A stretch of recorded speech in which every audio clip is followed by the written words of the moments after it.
How did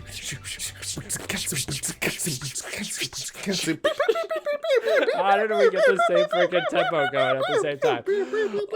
Okay, ladies and gentlemen, friends, family, and everyone in between, you are listening to the latest episode of the FillGood podcast. I am your good co-host, Mike Osgood, and with me, as always, is him. Oh, sorry, Byron Miller, your Phil co-host. Hi. Hi, welcome. This is the podcast where we chat with fun, interesting, awesome people and get to know more about what makes them feel good and the good that they put out in the world. Today, we are chatting with the lovely, awesome, fantastical human being known as Stefanie Hubbard. She is a movie writer, she is a director, she is a producer, she is a co-owner of a streaming platform called Pure Magic Pictures, which you should all go check out and enjoy. And she recently directed her first film, Lily Darling, which we chat with her about in the episode. I can't wait for you to hear more about that story. This is kind of like our quasi sequel episode to our premiere of season 2 was talking to Kalani Hubbard, the other half. So if you missed out on that, go check out Kalani's interview. It was a very different interview than what we had with Stefanie, but this was really nice to get the other half of what the full Pure Magic picture is. This is the jelly to Kalani's peanut butter. This is how a freaking dynamic duo should be. But before we chat about Stefanie, Byron, how the hell are you doing? I'm doing good. So I guess most recent kind of thing for me is I got a PlayStation 5 for my birthday. Did. And I've really just been slowly just playing a bunch of games and catching up on games that I missed out on because I didn't have a PS5, kind of just biding my time until God of War. Right now, I think I'm playing Guardians of the Galaxy because that was one that I missed out on. Really, it's a good time. It's very fun and quippy, and the story's really good. I want to play that. Yeah. Great. Yeah. It's a good game. I still haven't beat Horizon Forbidden West, because I got to a point of I'm just running around and it's starting to feel again the same exact thing over and over and over and over again. Well, it's the same game. It's the same game. And I don't know if I want to play it because I'm I want to keep pushing. I want to keep going. But I booted it up for an hour the other day. And I just haven't been giving games enough time to play. To especially play a big expansive game like that. That's so big. It's packed with a bunch of stuff. If you're gonna do one of those open world Assassin's Creed-y kind of things where it's a lot of fetch quests, a lot of this, a lot of that, those moments have to be memorable. The story for Horizon is really good. That is worth staying for. Okay. I don't think it's any secret that you get a pterodactyl in the game. No, that's fun to fly around. That alone. And then once you beat the story, it is very much Forbidden West 0.5. But it was fun. I feel like you've been using your PS5 way more than what I've been using my PS5. I literally just got it. I know. I know. I played through Ratchet and Clank. I played through God of War. I played through The Last of Us 2. I've played a variety of other things, but I still need to go through and play a lot of stuff. But you and I need to play Returnal together. Returnal's gonna be a game that I think is better with co-op because I think the dying mechanic died real quick. Yes. I feel like doing that with another person just makes it a lot easier to withstand. A little bit easier to digest that, hey, we're both terrible. Yeah, exactly. Oh my God. Yes. Well, enough about video games on my end. Mike, what's good with you? I started therapy again. That's fun. Ooh, fun. Yeah. Something for everybody. Give therapy a chance. Try it. Give therapy a chance. Give therapy a chance. Do-do-do-do. Yeah. Yeah. I think it's necessary for people to just have a conversation with a therapist at least once in their life. Yes. You yourself are a human being, and you only know what you know, and you don't know what you don't know. And someone who is skilled within the world of knowing about mental health and knowing about a variety of different ways of how the brain thinks and knowing some hacks into making your brain think something else when it feels like you just can't stop thinking. Spoilers, that's me. No, it's something that I used to do, and then through a series of life events I stopped going to, but then found that it was necessary for me to start doing again. So I recently started back up, and I found a super awesome therapist up here, and starting to have a lot of great conversations, and that's making me feel so much better of just having some acknowledgement that the thoughts that I am feeling are felt by other people too. So yeah, it's nice. It's really good. I'm really proud of you, man. Thanks, I think man. I think it's hard to get to that place where you want to go or you feel you need to go. It's nice to have that kind of objective like really they are an objective person who are seeing your life kind of out of context. Mm-hmm. And it's not and it really is a safe space. I think there are many people who feel like, oh, it's about like when you need that like that mental health and that check-in and when it's necessary. And it's really can just be about like, no, like I just want to do a check-in to make sure that I am like doing okay. You don't always know those things, and No. but it also has to come in your own time and your own preparedness. And I think it's just really, and it's why I'm saying like congratulations for like getting to that place, because it really is, it can be hard to be patient with yourself about what you need in the circumstances. That I think there are a lot of people who will say like you can do it like at any time, but it's like if you're not ready to go and you're not ready to accept it, then like it's not going to be useful. You have to spend time figuring out what you want. Exactly. Yeah. And speaking of people who don't know what they want, emo kids, punk kids, all these misunderstandings. Oh, yes. And learning a little bit more about yourself with every single song that you listen to. This is the theme and the era of Lily Darling, of rom-com set in 2006. You're sitting out there on your bench, you've got your favorite song in there, and then just so happens that you sit next to your star-crossed lover. This is the story that Stefanie Hubbard has built, and it is fantastic. You all should go watch it on Pure Magic Pictures. But enough of us kind of giving away some spoilers. What if we just let Stefanie kind of tell us the story? Let's have her spoil it instead of us. I think Yeah, let's do it. That's okay, probably ready? the way to do it. Ready? Yeah.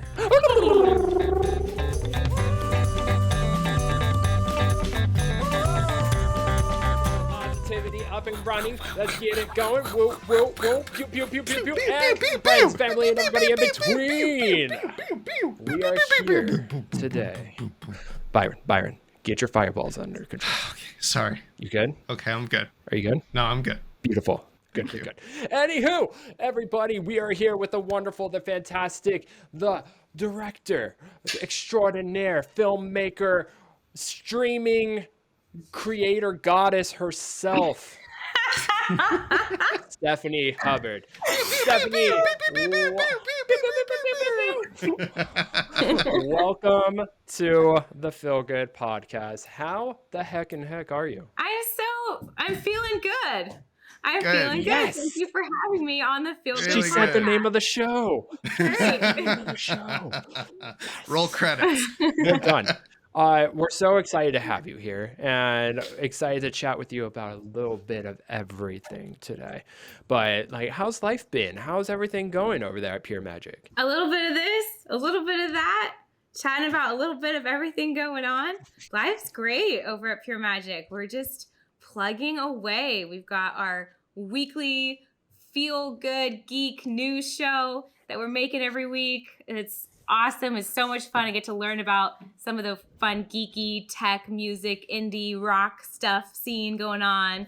So I love Would you Nice. happen to be talking about Good Magical Morning? I am talking about Good Magical Morning. Oh So my goodness.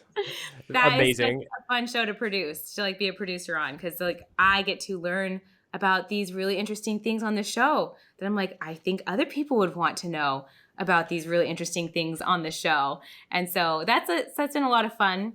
And we've also been working on our late night comedy show called Good Night Tonight. And that's a fun blend of, interviews with interesting people, plus sketches, plus live performances from cool indie artists. And it's just a really fun show too. So that's some of the things that we've been up to over at Pure Magic Pictures. I mean, it just looks like y'all are having a blast all the time. Yeah, can Right. you guys like dial it down a little bit because, you gotta leave some fun for the rest of us, please. Having too much fun. Having way too much. But before we start talking about all this fun and before we start talking about all this good stuff, guys, we have some business that we need to take care of, which is addressing the bad in our moment of bad. What we are going to do, we're going to take roughly about 60 seconds each. And what we're going to do is we're going to address that one thing that's just been annoying us this week. It could be little, it could be as big as galaxy changing events, whatever it needs to be. But we're going to take this, we're going to bundle it up, and we're going to launch it into the black hole that's in the deepest, darkest corner of the universe and make it be gone. And if you guys would like, I can go first because You're I'm more than very welcome anxious to to. get rid of this. Go for Okay. it. Hello. In my moment of bad today, I would like to address Google. I'm going to take on the gigantic tech giant that is there, that is basically our overlords in many different ways. And I'm going to tell them to get their crap together when it comes to doorbells. Because I have a doorbell that I bought from Google earlier this year. And for some odd reason, that can't connect to my internet anymore. And I'm trying to figure out why. And I've done everything under the troubleshooting sun. I've turned it off, I turned it on, I disconnected it, I connected it to this and that and whatever, and it won't connect to anything. And I called them, and for 2-hour-long conversations, they told me to do the same exact things again. And I'm like, guys, can you just please help me out? There's a warranty. Let's just get this done with. Let me get this technology out, and they won't do it. So what I want to do is I want to take the collective whole of customer services. I want to put that into a ball and like just make it better. I'm not going to make it gone, but I want to make it better. I mean, we'll make So, it mine. make technology We'll become make this better time. customer service become. Exactly. That's my jam. That's my jam. Yes. But which one of you want to go next? I mean, I'm happy to go next for sure. Because Take it. I'm so tired. Oh, I'm so tired. Okay. I unfortunately got COVID in August, and ever since then, yes, I have recovered. But like, there are some days that are like they're good, and I feel fine. And then I'll get to a day where it's like, why am I still coughing today? What the heck is it? And it's a weather change that always happens. It's just a little like dial in 2 degrees, and it's like, why do I feel totally exhausted? Because some days I feel fine. Some days I feel like I got hit by a truck. Some days I feel like I'm in an emotionally abusive relationship with an emu, and I have to remember that there is no emu in the room. There's no emu in the room, Byron. What?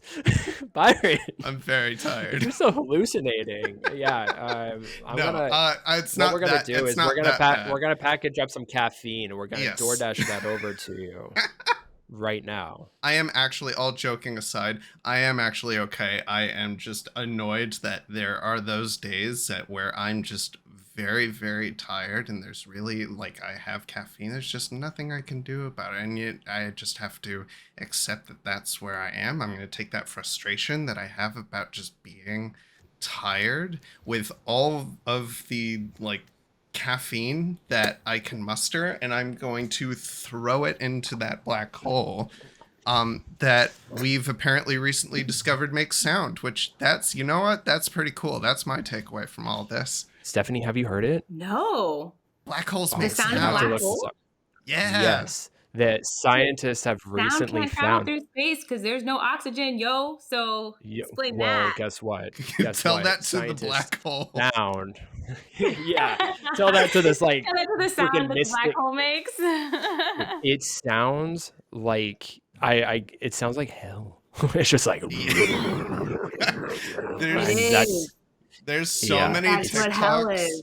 There's so many TikToks that I have seen that where it's like somebody is listening to that sound and they're like, cool, so that's where Satan is. And we're not gonna go there. We're good. How have I missed this? I need to know. I need to hear it. I need you to get your morning crew to do a whole story on this. And if they submitted by FillGood Podcast for the viewer submitted stories section. Yes. We'll talk about will do. Yes. Please.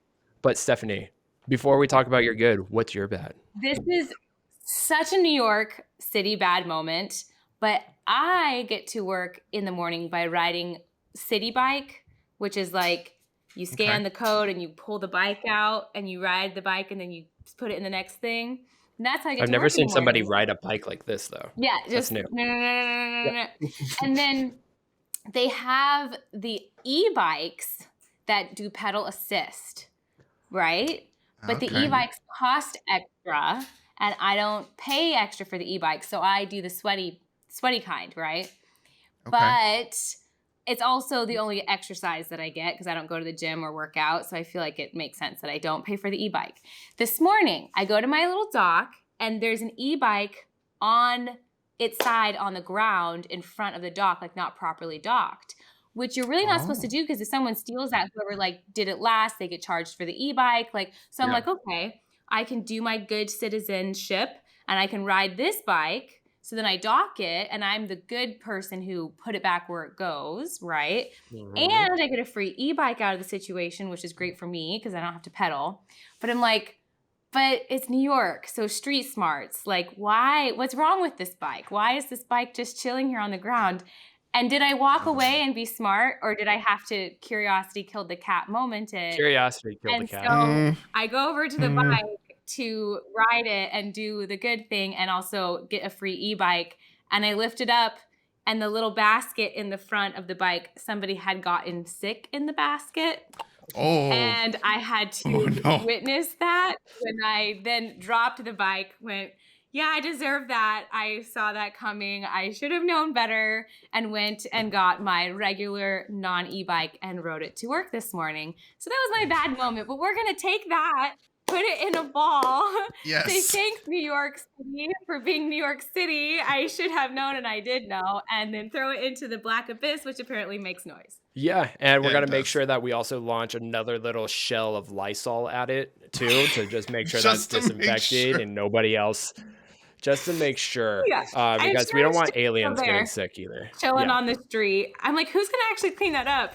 Because it's not going to be me. It's going to be somebody who works for City Bike. I was going to say, this. I feel so bad for City Bike employees having to deal with that side of things. That just, props to all the City Bike employees. You're appreciated on this podcast. You guys do the Lord's work and allow people like Stephanie to get their exercise in, get into work.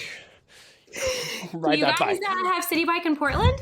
Oh, heck yeah, we do. We have the Nike bikes here. It's cool though, huh? It is a really awesome thing to be able to do. Although, it's very weird here because either there are parts of the roads where pedestrians just own the road, especially if you're driving, people just walk out without a care, or drivers are just absolutely crazy. There's no middle ground, and where people know what they're allowed to do on the street, it's timid or aggressive and nothing in between. So yeah, it happens. But yeah, no, for the most part, it's safe to ride a bike here apparently. safe-ish, with all good things, there has to be a little bit of danger to keep it Of interesting. course. That's right. But beyond bikes and beyond all the bad, it's all that is gone now. So we are here in the midst of the goodness that is Stefanie Hubbard. Like all good superheroes, they all have a great origin story. And what we would love to know is, how did you rise to greatness? How did you become this filmmaker, co-creator and founder of a streaming service and director and making all these great movies and shows? How did you become you? That's an excellent question. I try. I'm like, how far back should I go? My great grandmother on my father's side. No, I'm just kidding. Yes. Yeah, basically, I am an entrepreneur, as is my husband. We decided to start a video production company together. And basically, that was, bread and butter, how we make money, how we pay the bills, get hired to film and edit videos, which we love doing and we still love doing. And it's a great, it's a job that I'm very thankful for. But additionally, we thought, we're creatives. We have all the equipment and we love doing this, and let's break into the narrative space. And so that we decided to take the leap of faith and jump out and make a big investment and start making narrative TV shows and movies. And then we needed a way to make it so you could watch them. So we're like, well, how do people watch movies these days? They usually do it on a streaming service, or at least our target audience does. And we thought, let's just make this as streamlined as possible. And, in the heart of that small business, mom and pop shop, make it so that we can create something and then just hand deliver it straight to you.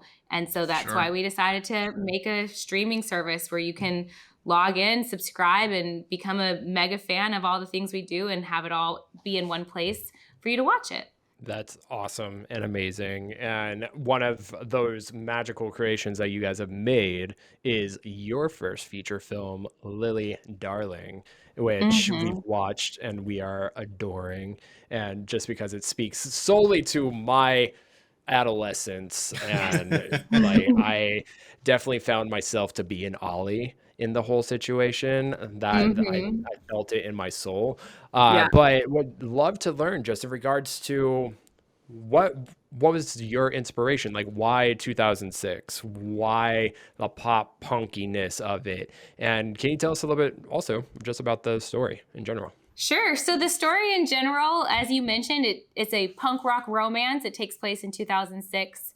It's the romance between Darling and Ollie, who meet at a bus stop and bond over their love for the same type of music, which, spoiler alert, is punk rock music from that era. Yeah, go Blink-182. Yes. So it's so fun. We get to mention all kinds of different bands from the time and everything. And so that's great. But basically, she's in a pretty toxic relationship that she wants to get out of and doesn't know how. And between meeting Ollie and getting advice from him and her group of friends, she kind of grows up and matures throughout the film and kind of comes into her own and learns how to use her own voice, all while listening to the best music on the planet. So that's kind of the story behind Lily Darling. With the story and everything, what was the inspiration that came from it?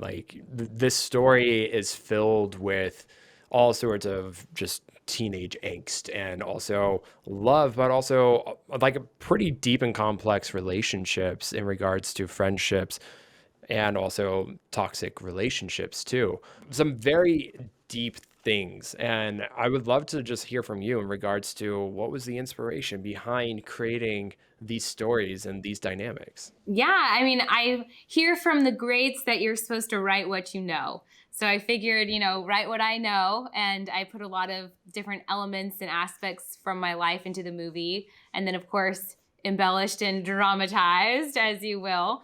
But I really wanted to set out to make a romance because that's my favorite genre of movie. I always want to watch a good romance. And I also really like young love, teen romances, first loves, coming of age. And so I was like, well, I want to write, teen romance. And I was like, well, if I write a teen romance that takes place in 2022, I'm going to have no idea how to write the dialogue of like the slang and the TikToks and all the things the kids are up to. It's going to be a total joke. So I was like, well, the only way I'll be able to do this like educated is to have it take place in 2006 when I was that age. So the lead character, Darling, is the same age in the movie that I was in 2006. And then I got to write, what did we talk about? I had to really go back to like my high school times of like the slang we used back then and the types of like shenanigans that we got into. And of course, back then I was listening to Blink-182 and Good Charlotte and things like that. So I was like, let's just go all out and bring the pop punk from 2006 into a film. And it was so much fun to do. And so far it's been really well received too. There's a lot of people who are like loving the nostalgia and like this whole wave of emo's not dead and emo revival is like happening right now too. So it seems to just be ready to be received. What was your draw to pop punk and to emo? Like usually with these kind of stories, it comes from some sort of unable to be understood or anything like that. What drew you to the likes of the matchbook romances and probably the emo time of Blink-182 and what took you there? I love to hear you say matchbook romance. Like that was my favorite band when I was in junior high, and it's so obvious in the film. And you know, I think what took me there is kind of similar to the film a little bit, where it's like you meet people in junior high and high school, and what you do is you share music. It's what's on your iPod, like share earbud, introduce me to a new song and things like that. And I just remember being introduced by a friend to Matchbook Romance in like junior high, and it just like blowing my mind. I'm like, whoa, this music is so good. And then my friend Hannah burnt a CD of Panic at the Disco, I swear, for the entire high school. She was like walking around high school, like passing out Panic at the Disco CDs that she had burnt at home. So of course I get one, I'm listening to it in the car, and like I just loved the music, and I also really loved the look. You know, I wore, like, you think I'm wearing a lot of black eyeliner now. You should have seen how much black eyeliner I was wearing in 2006. Like, I loved the look that went along with it, and to your point, what it represents as well is, you know, like, to me, like the pursuit of freedom. I feel like some people see it as like rebelling and rebelling against authority or being rebellious and all that. But to me, it's like, it's the pursuit of freedom and desiring freedom in your life is like a lot of what the lyrics have to do with, to me. So when we were doing the pre-interview, you had told us about like you had a background in hair and makeup, doing films before. And it actually, like, your design eye really shows in Lily Darling. And one of the things I'm always interested in when I'm meeting or I'm talking to directors who, like, they don't come from that same technical background as someone who's, like, they went and studied to become a writer or producer or something else. Like, what were the things that, coming onto a movie like this, like, the things that you're thinking about that make it easier for you to tell the story you want to tell, where, you know, you're not limited by maybe some of those technical limitations that another director who's gonna put that on themselves because it's like, oh, well, we can't get that angle because that's just not how you make a film. Right. Yeah. To your point, I did go to cosmetology school right out of high school and got my license and did hair and makeup. That was like part of my origin story. Right. And it was really fun to include that in Lily Darling, is to just get to play and recreate this time, but also to be like, this character, half of her hair is blue and the other half is pink and her name is Bubbles. Like, that was so fun for me to get to make that and recreate that. Bubbles is like the scene queen, and then Blondie is more of like that pure, like the real emo, and then Star is more of like a punk rock girl. So we have like scene emo and punk represented in this film, which I thought was so much fun to do. But yeah, and so we do everything at Pure Magic Pictures very untraditionally. Like the people on set, like the titles that they have versus in regular Hollywood and like the roles that they do, it's very much like we're kind of doing it our own way. It's kind of like the spirit of pop punk, right? Yes. Go out and get it done and do it however works for you. So, you know, I did not go to film school or learn, all of the technical rules or anything like that. So I got to just be creative and play with what I wanted to see and the shots that I wanted to see when it comes to camera. But even when it comes to script writing, I know from just not from going to film school, but from doing a lot of research, like this is how you story clock. This is the first 25 minutes is the introduction. There's the inciting incident, and then you move into the second act, and then at the halfway point and all of this. And normally in a romance film, the meet cute happens at like the 20-minute mark because you get introduced to the lead. You see how their life is without that boy, and then the boy comes into their life. And I broke all the rules on my very first movie. It starts with the meet cute. It literally is like the first thing you see is these people meeting each other, and it just broke all of the rules, and it was fun to break them. But how indicative of like the pop punk and emo genre, like the meet cute happens right away, because that's what happens in a lot of the songs anyways. Like, it's very much about the connection. Just hit him with the beat, hit him with the drums right at the beginning. And just and it's great stuff. Like, I seriously felt I'm going to call it a severe connection to the characters and everything there, because it felt genuine. It felt like I said at the top of the interview, I felt very much like an Ollie in some things. I wasn't fully an emo kid in 2004, 2006, but I was still wearing my Vans sweatshirts. I had my skinny jeans on, and I was listening to My Chem as we're going through a variety of things and shouting out Black Parade and Helena as loud as I possibly could. But there were still like, you see the progression and the different mindsets within all the different characters and just how it all kind of formulates together. And like, I give you a good round of applause for that because it was very fun to see. But I would love to hear from you in regards to what was the trickiest character to kind of put together. Ooh, that's a deep question.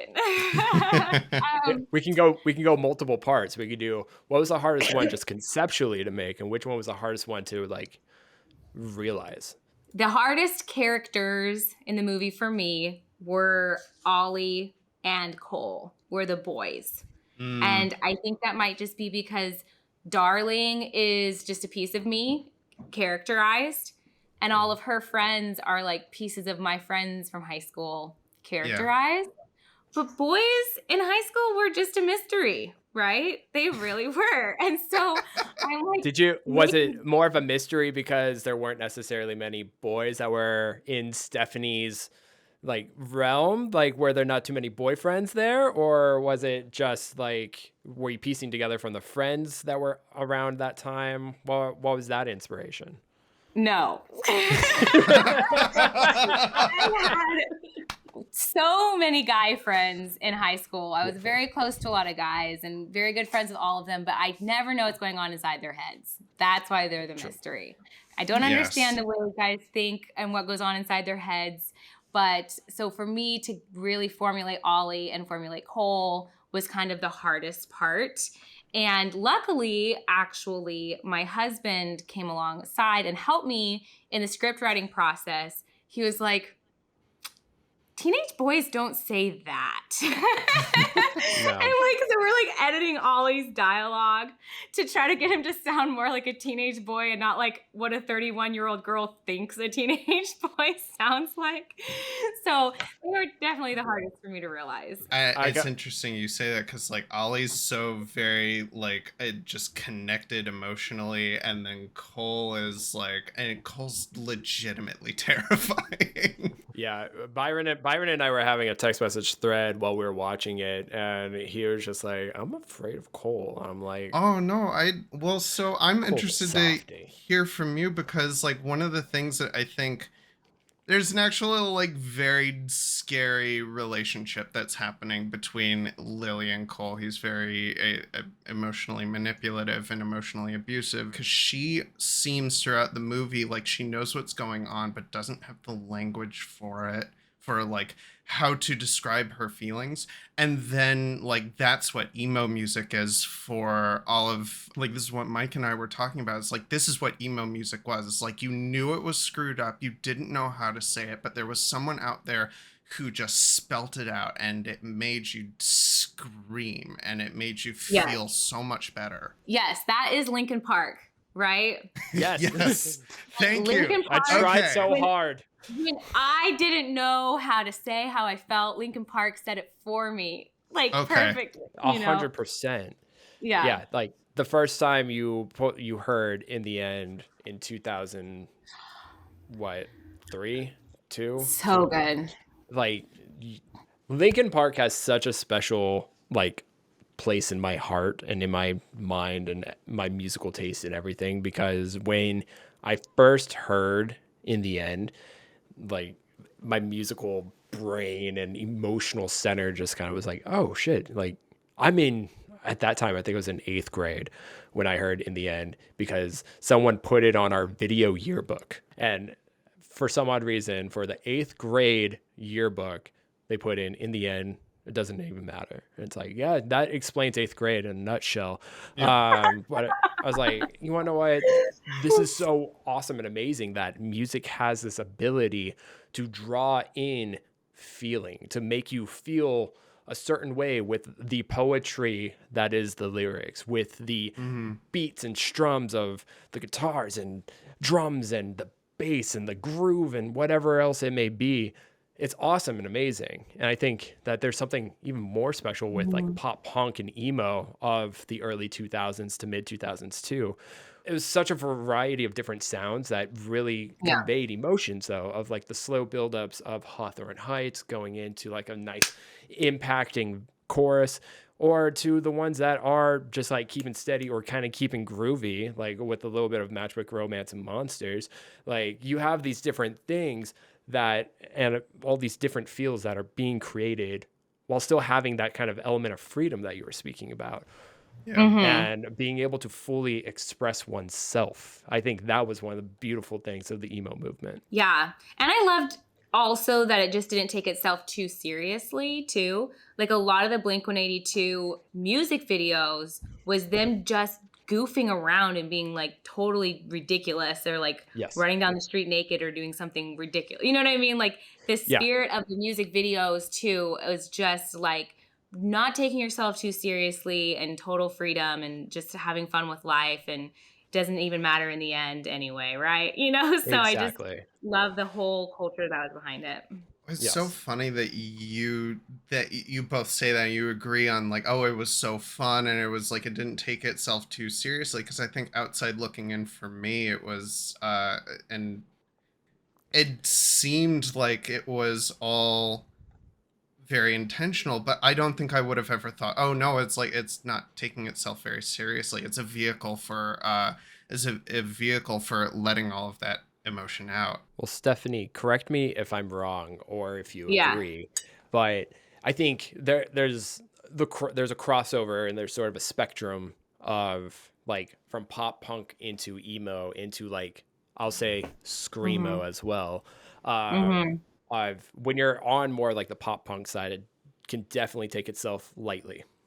Of my first memory of pop punkiness is listening and watching to the Into Deep music video from Sum 41, where they're recreating that Rodney Dangerfield scene of him jumping from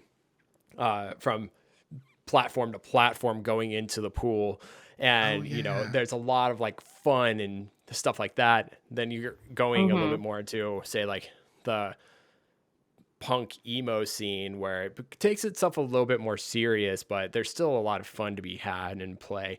Like thinking of My Chemical Romance, I'm Not Okay, which still has a lot of like caricature into that music video in the beginning. And then you get into like screamo, like Pierce the Veil, where it's all very, very kind of serious of like and stuff like that. You nailed it. That's exactly right. Like Blink-182 is goofing around, right?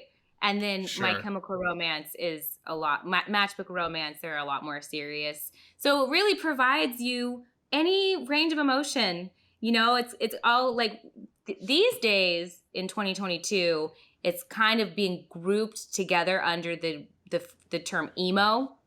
But even back then, there was the sceenie. Sometimes we'd call them sceenie weenies. Teeny weeny, teeny weeny, yellow polka dot. There's scene, there's goth, there's emo, there's punk. It's like there's a really big, like there's a lot. And I feel like nowadays it's all just being blanketed as emo. Right. So it's an interesting thing to see that. But I completely agree with Mike. There's all different bands take themselves seriously at different levels and different style of music, all within what's being clumped together as emo. Now for a quick break. So, Mike, you want to take this one today and show all of the wonderful advertisers, the wonderful people who've got their products that they need to share with the world, and they need you and me. Right? They absolutely do. They need us to come out and be able to pitch the things that are more often than not unpitchable. And you want to know what? I have a sample today of what we can do of something that I think desperately needs help, unlike pumpkin spice lattes, taste. Byron. Hey. That was a good ad. That was a great idea. That was a great idea. That was a Thank great you. ad. Don't patronize me. Patronize the Mike, audience. who are we patronizing today? Today, we're patronizing another forgotten holiday classic. We just came out of a time of spookiness. You had your pumpkin spice lattes, you had your candy corn, you had the stars of that moment, and everything in the world is going to tell you that Christmas is next. But there's one thing that stands in the way of Christmas that everybody should enjoy, and that is stuffing at Thanksgiving. Ooh. Specifically. And this is the reason why you should take a look into stuffing. Stuffing has a little bit of everything. It's almost a full serving of food. It's your well-balanced breakfast. Valid. Have you ever had stuffing for breakfast? It's great. Yeah. You have your bread. You got your grains. You got some veggies that are also incorporated into it, giving you all the multivitamins, all the nutrients and everything there. It's delicious. Throw an It's egg great. on it. Throw an egg on it. Put in some seasoning and everything. A lot of people mention that stuffing can be bland or soggy or something like that, but honestly, you just haven't had good stuffing. That's why you've got the gravy. What are you doing? And that's what I don't get. And that's why we are here to tell you more about stuffing. Now, please do yourself a favor, and before you go grab yourself some eggnog, reach for the stuffing first and go to your local store, grab some stovetop, throw it onto the oven, make it up, eat it. And when you're there at the store, make sure you tell them that you're going to use promo code FillGood Podcast to get yourself 72 extra boxes of stovetop stuffing. And you're going to totally love it and appreciate it for when you put it into your storm bunker at the end of the day. And then you can listen to Mariah Carey. Well, I am truly stuffed, Mike. Damn Skippy. If you would like to work with us in making creative promotions just like this one, you can email us at thefillgoodpodcast@gmail.com. We are looking for any kind of sponsorship. We are looking for any kind of collaboration. And we can keep talking about stuffing if you want, or we can talk about what you got. Or the mashed potatoes. Do the alligator. Going kind of back in full circle. Lily Darling, great, fantastic movie. You have been working on a variety of other shows and also just kind of learning what's next. We have a couple of things that are coming up that my excitement level is so high, I'm going to have to chill as I explain it to you, or else I'm going to pop the camera. It's okay. Okay. We'll put up a nice right. like splash zone warning just in case. Warning. Warning. Excitement. Warning. Excitement level is through the roof. Yes. So I am working on producing a adventure comedy film written and directed by my husband, Kalani Hubbard. It is called The Squatchers, and it is about a group of friends who go upstate New York to look for Bigfoot. I read this. The script is amazing. We're getting everything together for that film, and I am just It is going to be so much fun. It is going to be a hoot and a half, and the characters in the movie and what it means to like believe in something even when nobody else does. It's just going to be so much fun. Please tell me that there's like a surprise cameo from Santa Claus or something in there too. Oh, that would be great. Still time. Santa Claus into the movie. Should I show them a hand? Can we get, oh my God. Ladies and gentlemen, Phil Goody Two Shoes, we have a world exclusive of You're the a first to Squatcher see. hand. Whether or not Sasquatch is real, only time will tell. Oh my goodness. Oh my God. Oh my God. Yes. That's this incredible. Is our Bigfoot hand. We also have a custom Bigfoot mask and hair, and it's going to be amazing. And we've casted our actor who's playing Bigfoot. His name is Chrisfoot. That's his nickname. His real name is Christopher, but he is now Chrisfoot, and he's very tall and excellent at creature acting. I was gonna say, I have to know what the audition process is like for Bigfoot, for casting a Sasquatch. It's very fun. It's actually very similar to a regular audition process. Who's interested in the role, and how do you bring Bigfoot to life? Is there a specific like judging criteria that you are looking for? Does he need to have like the arm movement? Is it more the like kind of flipper feet? Not that I know anything about Sasquatch or anything. Yeah, I mean, the biggest requirement was height. We needed somebody very tall. Fair. So that automatically totally kind of fair. narrowed it down. How tall is Chrisfoot? I believe he's like 6'5". Yeah, Wow. maybe 6'4". I'd have to look it up. I can't remember the exact height, but he's very tall. And he really does just like, it's like kind of how he hunches and does like the head movement with the arms. It's like you just became this creature. You're like really a creature. You're not just a man walking. You're a creature walking. It's really amazing what actors do. So it really makes you appreciate what actors do beyond just voice and what it is that they're saying, but like the way that they move their body as well. Acting it says a lot about somebody, the way they sit, the way they walk, the way they cross their legs when they sit, the way that they nod their head when they listen, you know, all those kinds of things. That's right, Mike. It says a lot about a character, you know. Yeah. I was gonna say that it's like it really does tell you so much. It like to have somebody walk into the audition and for you to be able to say that's Bigfoot just by body language alone, and they're probably gonna be wearing that like giant suit. It's such an impressive thing. It's always like my admiration is or I guess my standard's going to be like Chewbacca here, like talking about that and like especially what Peter Mayhew did. And that's huge to be able to fit into that costume and still convince us like, oh, you are this lumbering big creature. He literally had big shoes to fill. Yes! I'm done. I'm out. Bye, Mike. Bye, Mike. Well, good. Thank you. I've always wanted to say that. So here's something that's it, because like what you showed us, there's a lot of like intricate and really good detail, and y'all are like, you know, you're working on indie movies. These are small budget productions. Like, how are you able to work through things? And we were talking about this with Lily Darling too. It's like it's going as far as like getting licensing on music. Like, how do you try to still be creative with those kinds of constraints? Constraints birth creativity. It's really I love that. useful for creativity when you say, like, I don't know if you realize this, but Lily Darling has like 4 locations in an entire hour and 40-minute long film. Did you notice? God, you're right. You know, Did you just use like different corners of the park? No, it's the bedroom, the park, the house, and then what? Wait, what was the 4th one? The bus stop. Oh, the bus stop, right? I wasn't sure if the bus stop was at the park. And so we have a free bus stop, a free park, and there was Ollie's house and Darling's house. Right. And there was like the streets of New York, which is also free.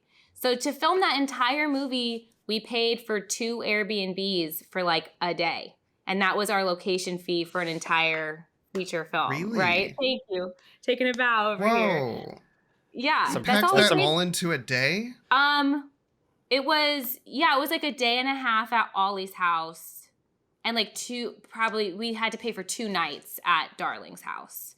At a really cheap Airbnb, very deep in Brooklyn. It did not cost much at all. Yeah. To go for an hour and a half and get all the coverage you need, that's not a lot of time to actually get all of that cover. Like, you have to go. That's some black belt producing. Yeah. The entire I'm the black belt producer on this movie. Hell yeah. The entire film, Hell yeah. we filmed the whole thing in 10 days total for the whole Okay. movie. So Wow. 10 days total, 2 of them at Ollie's house, 2 of them at Darling's house, 1 at a bus stop, and then like 2 in a park. And that was like the whole entire movie. But the beautiful thing about constraints is it breeds creativity. It forces you to think outside the box. It also forces you to you have to get it done because you can't just pull from all these different places and things. It really makes you simplify something, which I think is great because the best stories are character-driven stories. And when you have all these constraints, you're like, well, I better make some really great characters and have some really good conversations that are worth listening to, because I'm not going to have the visual effects and the explosion and all the things to for people to gawk over while watching the movie. Right. Just saying, I totally would have watched Lily Darling 2 with an explosion in the back or something like that. Yeah. Right. 2022 Lily, what's she doing now? She's pyrotechnics Right. for everybody. She's no longer Lily Darling. She's Lily Daring. Lily Daring. Ooh. I like that. Yeah. And then also, Plunder Quest does have an explosion in it. It does. And that was also a very low budget indie film.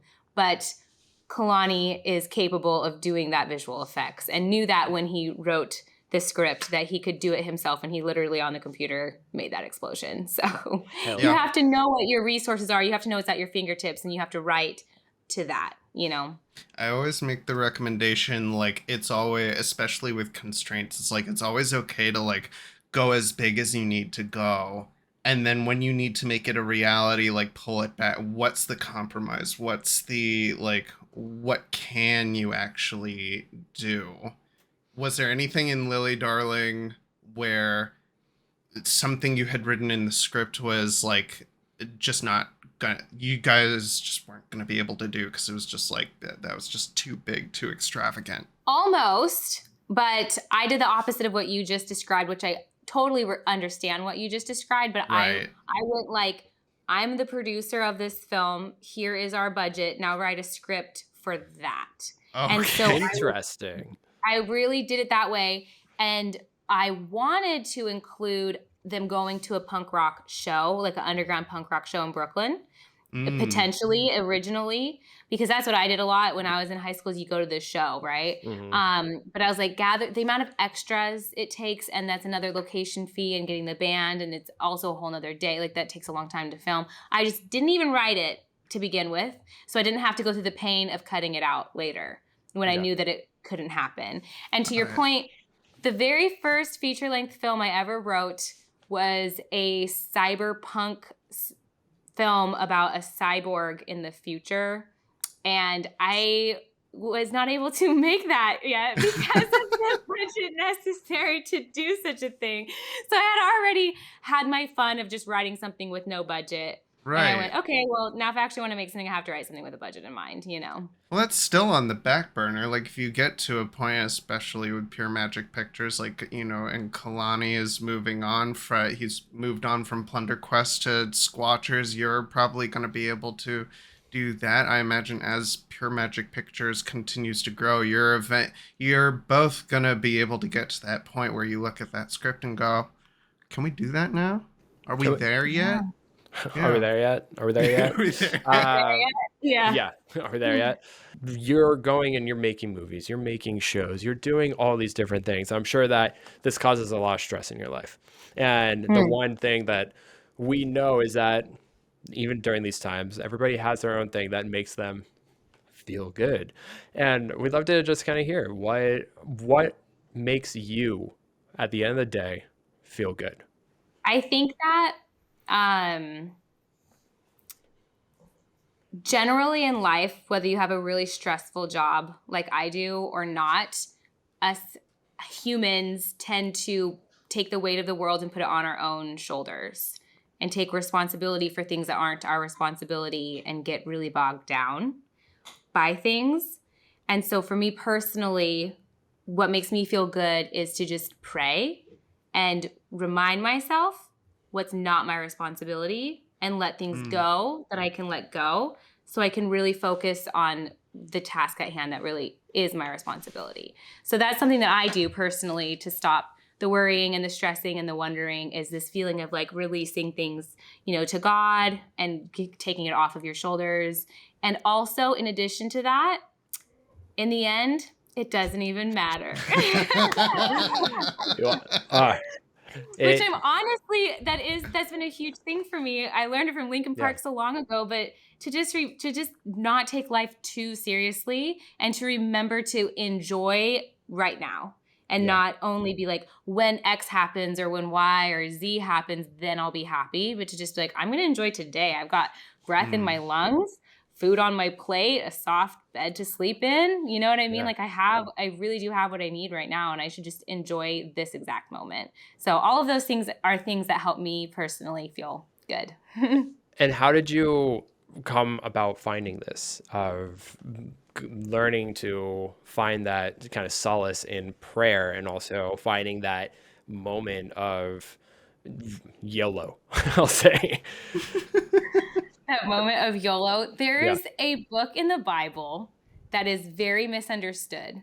A lot of people think of it as being a very depressing book because it talks about how life is meaningless a lot in this book, but it's a book of wisdom. And it really does say the best thing that you can do is eat, drink, enjoy your life, and be happy. That's really a piece of wisdom that comes out of that book. And when I get all up in my head and it's a big cloud of angst, I can just go back and read that again. And then I'm like, oh yeah, life's good. And it just like resets the whole thing. So it's a really great reset for me. I'm picturing you like in like the corner of a study, like curled up in a chair, listening to Linkin Park and reading this. And it's such a vibe. It's such a vibe. There's like a neon light on and you're just like chilling and owning that moment. Yeah, I've got my jelly bracelets on and I'm reading about how life is actually meaningless while I listen to Linkin Park and just resetting all of the anxiety in my life. It's perfect. I love that meaning is coming, like, I genuinely, I hope this doesn't come off the wrong way, is like, it's coming from the Bible.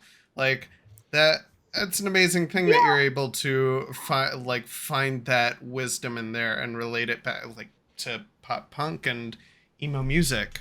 In the end, it just doesn't even matter. Yeah. Exactly. Yeah. Linkin Park must have been reading the Bible when they wrote that song. They must have. What, like, your kind of revelations and being able to like find this message in the story, and also within just like this general mindset of like, in the end, it doesn't really matter. Like, it just reminds me of, for like, something that I do occasionally is when work is crazy and, it just feels like there's pressure and pressure and pressure and pressure. I got told this one thing a while back when I was working in advertising that one person told me, and it's stuck with me ever since. And it's just, no one's going to die from this. Like, no one's going to die.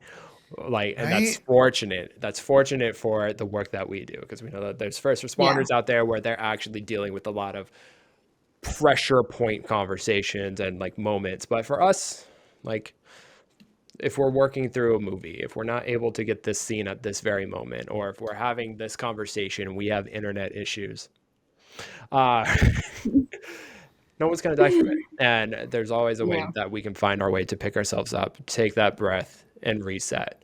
And I love that. I love that mentality. It's very fun and relaxing. And I wish I knew that sooner.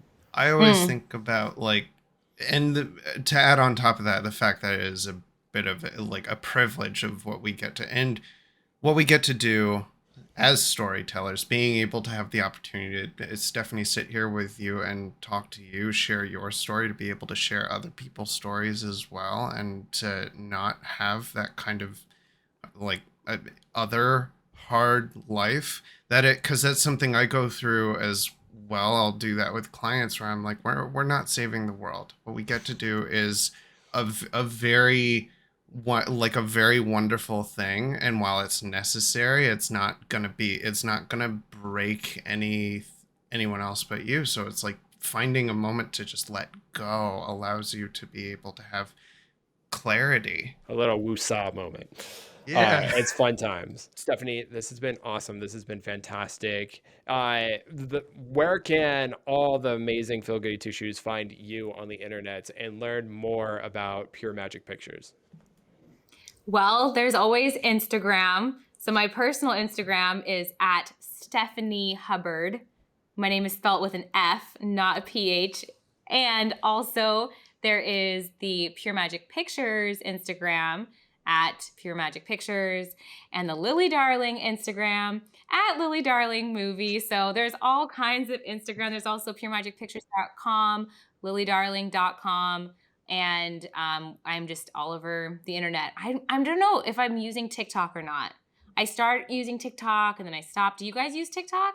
Yeah, I could say for us as a podcast, we definitely use it. Find us at FillGood Pod on TikTok and on Instagram as well. But we use it because it's a great way for us to get the message out there in regards to the fantastic people that we chat with, and all the little bits of wisdom that you have given us will be thrown up on there. So make sure that you give us a like and give us a follow there. Do I make any of my own personal content on there? No. I see.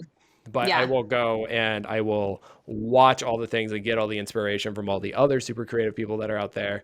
And, you know, once I got past the stigma that TikTok is a young person's app, I was like, no, there's actually so many different kinds of people on there. There are the gray hairs that are doing things and teaching the world all their wisdom that they found, to music geniuses that are showing you all these different chords that you can play on there, to comedians doing absolutely super duper funny sketches. Like, They are. it's hilarious and it's awesome. And TikTok, you can pay me to say all of that over again. I'm here, I'm available. But Stephanie, you're awesome. We love you. We love Lily Thank you so Darling. much for being here. Everybody, please go watch this movie. Please go get yourself a bag of chips and some mustard and just shove it in your mouth and eat it and enjoy this movie and tell them that we sent you, all right? So thank you so much, Stephanie. We appreciate you. Or wait, Thank you so much Thank for having you. me. I appreciate you too. This I gotta was such give a you, fun conversation. I gotta give you my emo roar face.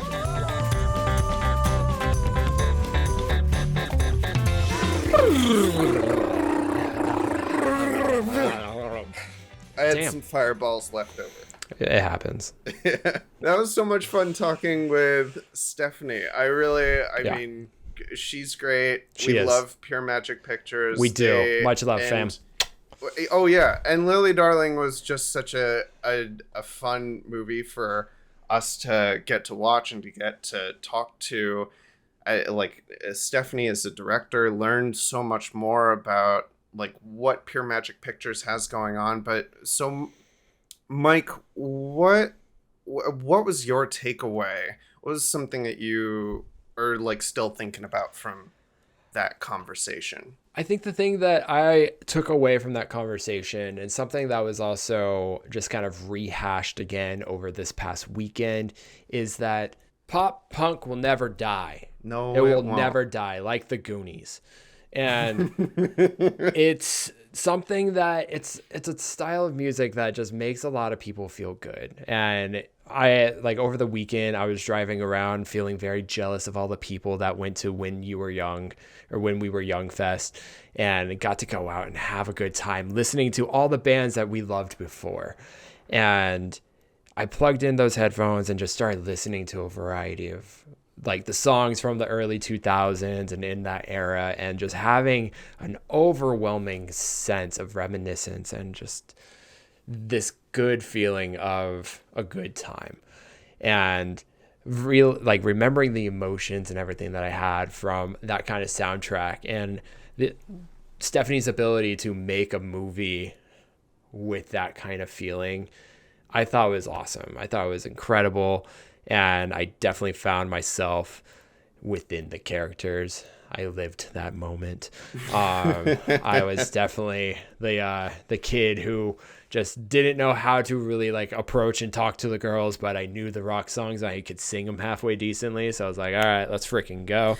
I feel like that was the thing we all learned in like middle school. You're starting to get into girls, and the best advice I think I was told by one of the older kids was learn their favorite song. Exactly. Yeah. If you can come in and then you can just start belting like Helena by My Chemical Romance and just melt their socks, like you're in. Too bad that never happened for me. It's fine. But dude, it didn't happen for me either. I promise. Yeah.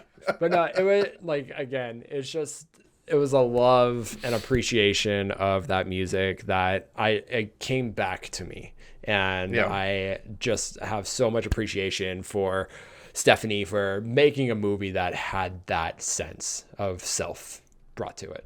But that's amazing. Yeah, it's awesome. Yeah. But Byron, I think you could probably be a little bit more educational. It took away something a little bit bigger. What did you take away from this? Well, so I'll start with just like coming off of what you're talking about, because I'm still going through my emo pop emo punk. Ebo, yeah. This is how much of a noob I am. I can't figure out what it's actually called. No.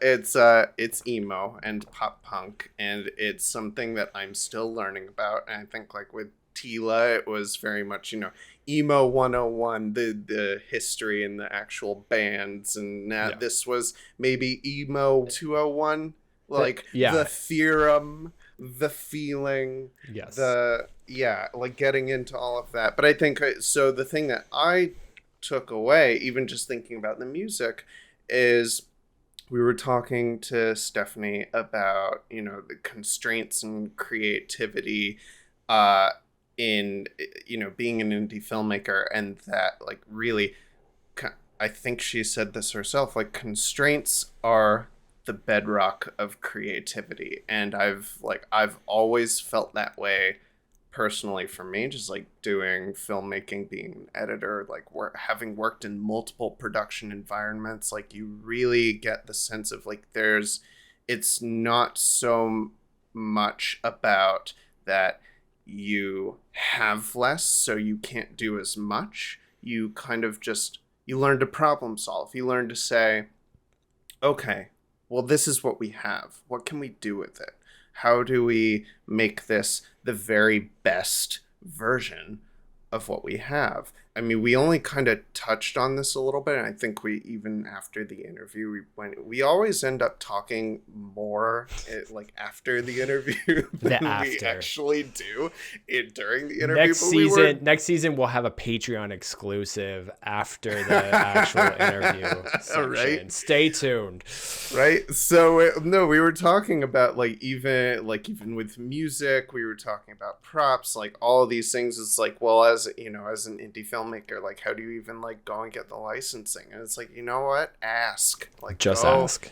Just ask. Like the worst that can happen is that somebody says no. And that kind of ingenuity, having much less in your tool belt to work with, gets you to be braver, gets you to feel like you can really try to take it on and not have spend so much time in being disappointed when it doesn't work, but actually just being like, right, we're just gonna pivot, we're just gonna do it. It's and like, we're all right, plan F. And that's really, if people knew how much all of these productions, every single production is held together with tape. Look wild. At this podcast. The amount of duct tape that we have all around here. The amount of technical savviness that goes into every single stream, every single thing. It's insane. It's fun. The amount of keyboards that I have punched. Yes. Speaking of therapy.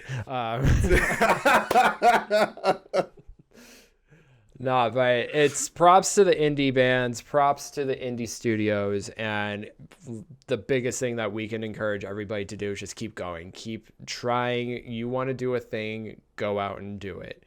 And all you need is a good story. You've got everything you need. Exactly. But if you want to learn more about Lily Darling, about Pure Magic Pictures and everything there, please find them on Instagram at the links below at Pure Magic Pictures. Find Stephanie at Stefanie Hubbard on Instagram. Find Lily Darling on Pure Magic Pictures app, which we can put a link below in the. We'll put a link below. We'll put a link below. Yeah. Go here. Yeah. And go check it out. Go see it. Tell them that we sent you. And Stephanie, thank you so much again for hopping on. We love and adore you. We love Kalani too, but we do. We love you. So, thank you so much, everybody. And please don't forget to like us, subscribe, rate us 5 stars on all the different podcast platforms that you listen us to. It dramatically helps us out, and we love you guys. And we got another good interview coming up for you guys in 2 weeks. So if you want to learn more about that and just stay tuned for news, you just follow us on social media on TikTok, on Instagram. You know, we're here. We love you. We're gonna keep bringing on the good times, and I'm very excited for what's coming up. So much goodness. So much. We'll catch you on the flip flop, brother. On the flip. Woo! Flip and flap. Flip. The